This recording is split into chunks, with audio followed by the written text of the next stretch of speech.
Hi everyone, welcome to my brand new channel.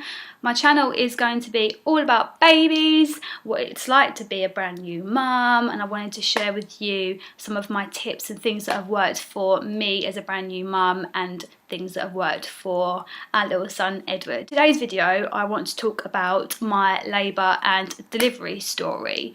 I personally think I had quite a tough time. My labour was 51 hours from start to finish, which I've heard is quite a lengthy labour. It all started on the Saturday morning at 4 a.m. At this point I was 4 days overdue, I believe. I was just laying in bed, fast asleep. Well, it took me a while to get to sleep. When you're that big, it takes you ages to get to sleep. Or if you do sleep, you're very, very lucky if you do sleep. So I was fast asleep. I felt awful period pains, like, just, you know, when you're just on your period and you have the worst pain ever. It's just the worst period you can imagine. It was just my whole stomach just tense and it was just so painful, and all of a sudden I just felt probably a bit too much information, but a slight gush, nothing heavy, nothing. All my waters have definitely gone. So I go to the bathroom, check everything out. At this point I was wearing the sanitary thick towel things. It's more like a mattress in your underwear. So I was wearing one of those, luckily, and I saw that a little bit of liquid has come out. So I thought, okay, something's definitely happening here. So ran into the bedroom, spoke to Ryan about it. He said, right, call the midwife, ask them, see what they recommend, what's the next step, because we had no idea. This is our first baby, so we were all flapping around and know what's going on, running up and down the stairs like a crazy person trying to figure it all out. We call the midwife and she says, oh, okay, I need you to come in, I need you to we need to check if it's definitely your amniotic fluid. So we go in and they do a swab and everything, and they say, yep, that is definitely your waters that have broken. Here he is, Mr. Grumpy Pants, finished from his nap, all wide awake. This is Edward, 3.5 months old, and completely and utterly in love with him. Just everything revolves around him, which is completely fine. We just adore him. The midwife did tell us that it definitely was my waters that broke. She said to me, you need to kick-start your labour naturally by yourself. So they give you 24 hours. I really don't know if this is different abroad or anything like that, but this is what happens in the UK. So I did everything that I could to get my labour going. I was bouncing up and down on my birthing ball. Sorry, are we keeping you up? I was bouncing up and down on my birthing ball. I did everything in my power. I was going for walks. I was doing everything. But it turned out that I was contracting slightly. The contractions were very, very, very light. Not consistent at all. Here, there and everywhere. So I was trying everything that I could. I stayed up all night, going up and down the stairs, trying to keep moving. I've heard loads of stories. Apparently, if you lay down and you just try and get rest in, like, everyone says to you, oh, your labour started, make sure you get loads of rest in, You can't rest, because one, you're in pain. Two, you hear loads of horror stories that if you do rest, your labour stops. That's the last thing you want, especially if you're overdue and you've been waiting 9 months to meet your baby. I didn't sleep, really. I was up the whole night, bouncing on my birthing ball, watching loads of telly shopping, rubbish programmes on TV, because that's all there was, like 4 o'clock in the morning. So I then gave them a call on the Sunday morning at 4 a.m, because that had then been the 24 hours since my waters did break. They said, yeah, it's time to come in. Because my labour hadn't kick-started massively like how it's supposed to, they then say to you, we have to induce you. So I've gone in, they've taken everything. I'll tell you what though, the weirdest thing is when you leave your home with just the two of you, without no babies beforehand, it's your first baby, you take a step out the door and then you instantly just think, next time we come back there'll be 3 of us. It just completely blew our minds. It really, really did. We were driving on the way to the hospital thinking, I can't believe this is actually happening. So when we get there, they strap, I can't remember the technical term for it, I'm really, really sorry, but they stick straps across to your bump to record how many times you're contracting, how healthy the baby is, the heart rate, etc. And they said to me, oh, you are contracting. Look, here's a little spike on the graph. I said, yeah, I am contracting, but it's very light. It's not how it should be after 24 hours. So we'll see how you contract by yourself. We want to wait and hold out, see how things go. So I think I was waiting for another 6 hours. Basically, not a lot is really happening. So we were just waiting around thinking, what's happening? Well, I should be induced by now. Things aren't progressing as much as they should be. So they then eventually come and examine me, and they did this stretch and sweep on me where they stretch open your cervix and try and get things moving. Not very pleasant. I'm not going to scare you pregnant mums that've got labour just around the corner. I'm not scaring you at all, but it's what happens to get things going if you were like me and they didn't do it naturally. So yeah, she had a good old tug. Did hurt, I'm not going to lie, it did hurt. And that didn't help either, that didn't work. So they then decided to induce me by putting a little tablet, I think it's called Prostin, I'm pretty sure it's called Prostin, I think so. They then put that up and behind your cervix, so right up and round. Not pleasant again. And my labour started like that straight away, contracting. Really painful. Not gonna lie, really painful. I was hunched over the bed, screaming into this pillow, sucking on gas and air like it was going out of fashion. Just could not stop sucking on this gas and air. When she examined me, I was 1.5 to 2 centimetres. I thought, how am I going to last if I can't even cope at this point, let alone at 10 centimetres. And I was thinking, all those times I watched One Born Every Minute, heard all my other friends that gave birth naturally, how the hell did they do it? How did my mum do it? How did my grandma do it? How did everybody do it? They said to me, look, you may be experiencing that you can't do this, because they could just tell by my vibe that I was really struggling. They said, look, when you're induced, it is more painful if you were to go into labour naturally, which really made me feel a lot better. I thought, yes, I'm not failing at the one thing a woman is meant to do. I am currently at 4 centimetres at this point. They then decided to give me the epidural, which I'm so thankful for. So as soon as that was popped in, all ready to go, I just chilled. I was fast asleep, completely enjoyed the pain-free moment. It was just fantastic. And then all of a sudden, I stuck at 4 centimetres. Hours and hours passed, and I was still at 4 centimetres.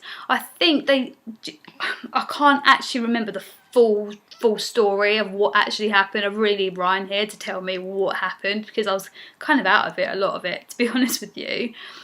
I think they also put me on this drip to help with my contractions to keep on coming more regular, more frequent, because they really weren't. At this point, they still weren't regular. I really didn't think I was progressing. I was 4 centimetres for, it seemed like forever.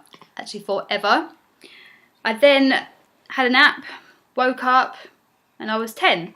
And then they said to me, oh, it's time to push.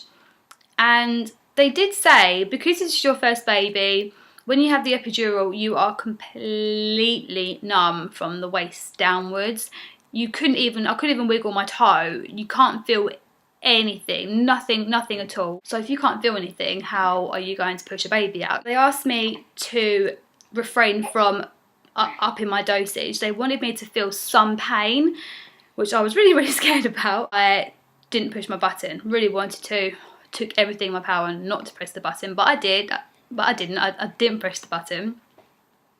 My contractions then came on like that, and it felt like my epidural just was no longer there. I felt everything. I went from feeling nothing to everything, which was really intense. Then started pushing, and because I had my waters broken for so long at this point, I was edging on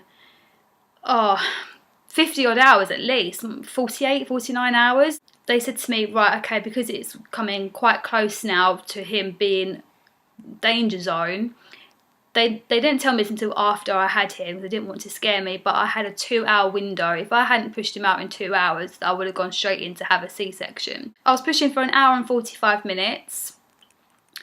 It was the hardest thing I've ever done. It's the reason why they call it labour. When his head was out-ish, the midwife said, "Oh, do you want to feel his head?" I was like, no, I really don't. I went down there to feel. I was like, no, it just freaked me out. So I was like, no. But if you mums want to do it, crack on, you do it. But it just scared the life out of me. Everything was going well, so I thought, and all of a sudden, my contractions stopped. Completely stopped.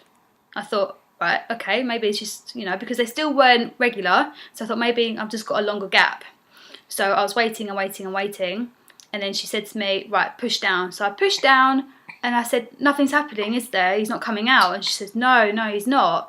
And then she told Ryan to pull the emergency toggle. Scariest moment of my life. The alarms go off, and about 5 to 7 women come running in. It turned out it was shoulder dystocia. I think it's when the shoulder is blocked. His hand came out too, and he then got wedged and got stuck. So I needed a little bit of help getting him out. So that's why the alarm was pulled and loads of women came in, started pulling me around like I was a rag doll. Very, very, very scary. Is this my fault? What could I have done to prevent that from happening? But that is a natural thing for you to feel. If anything goes wrong, if your labour doesn't go to plan, it's not your fault. It's just one of those things. It's not your fault. My birth plan was the complete opposite to what happened. I wanted a water birth. I wanted to do it naturally. It never works out that way. And if it does, you are really, really, really lucky. He was popped onto my chest, and it was just the most amazing feeling I've ever had in my entire life. I then noticed something was up. When they say mother instinct would kick in, I really did think it wasn't really all that true. I just thought it was more of mums getting to know their babies, and they think, yeah, I know what he wants. That cry is because they're hungry, that cry is because they're agitated, etc. But Mother Nature really is a real thing. I am not an expert when it comes to babies. I'm really, really not. I'm not an auntie myself, so I haven't been around babies. I really haven't. But I just knew there was something up with my baby. He was popped onto my chest, and it sounded like he was just completely clogged up with mucus. It sounded like he smoked 40 a day. I just knew that's not how babies usually sound. They're all doing their assigned jobs. Completely respect that and understand that, but I knew something was up with my baby. So the midwife then decided to take him off me because I am going on about how much there was definitely something wrong. And she says, oh yeah, no, yeah, you're right. Yeah, he's struggling to breathe. I thought, why wasn't this flagged? Why wasn't this flagged? Thank God I thought there was something up.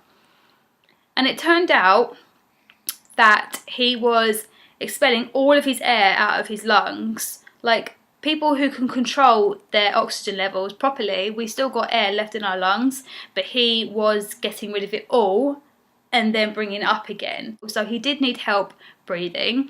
So he was then taken away and then put into the neonatal unit, which was very scary. And to make things a little bit worse, because my waters had broken for a little bit too long, I got an infection and so did he. I had a really bad fever during labour as well. I was throwing up and everything. I was freezing cold. I was shivering and shaking, and I literally just went as white as a sheet. I really did. And I wasn't very well at all. We both had to be on antibiotics. He stayed with me for the first night. That night when he was brought back, it was fantastic. It was the first time I actually had the opportunity to be a mum, do the night feeds, you know, just look at him all night. The things you want to do when you first get your baby with you. I was quite unlucky in that department. I wasn't able to be with him for the first time. Really, really, really wanted to breastfeed. It was one of my complete dream. I really did want to breastfeed him.